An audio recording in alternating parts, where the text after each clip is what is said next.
কিন্তু যাইবার সময় আমার হাতে টিয়াডি ফরে গেছে, সাইড দিয়ে ছাগল বেচছে টিয়াডি আনছি আমার মাইয়া রে বেয়া দেম দিকে অনেক টিয়াডি যদি আমি না পাই তাইলে আমার মাইয়া বেয়া দিতে অনেক কষ্ট।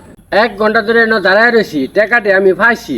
আমি যদি টাকাটি নিয়ে যেতাম গা তাহলে কিছুদিন রঙ্গ ডঙ্গ করিয়া চলতো, কিন্তু আমার বাচ্চাটা লগে আমার বাচ্চাটা মনে মনে ভাববো যে আব্বাই টেয়া পাইছি, টেয়াটি যদি আমি লয়ে যেতাম গা তা বাচ্চাটাও এই শিক্ষাটাই পাইতো।